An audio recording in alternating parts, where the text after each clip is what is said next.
मैं हूँ स्वाद और मेरी आवाज है स।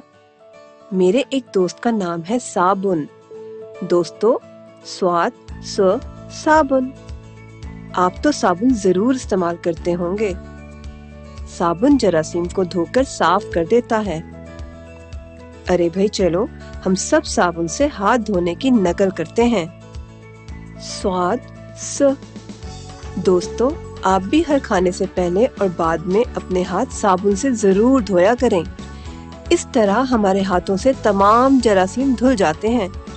साथियों, एक बात बताऊं आपको, मैं अपनी चीजों को बहुत संभाल के रखती हूँ। जी हाँ दोस्तों, मैं अपनी सब चीजें एक संदूक में रखती हूँ। तो चलो सब मिलके बोलो, स्वाद स संदूक।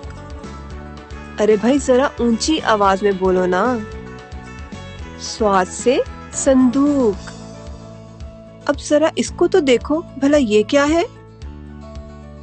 ये है सोफा। सोफा बहुत आरामदेह होता है।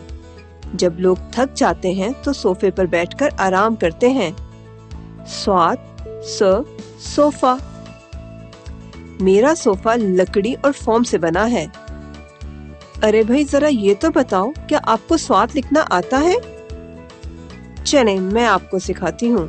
स्वाद को लिखते हैं ऐसे, और ये है स्वाद की आधी शक्ल। दोस्तों, स्वाद के ऊपर कोई नुक्ता नहीं होता। और हाँ साथियों, मेरी खास बात ये है कि मैं अपनी तमाम चीजों को बहुत साफ सुथरा रखती हूँ। अरे मैं तो भूल ही गई, मुझे आपको एक नज़म भी तो सुनानी है। तो चलें, आपको अपनी नज़म सुनाती हूँ।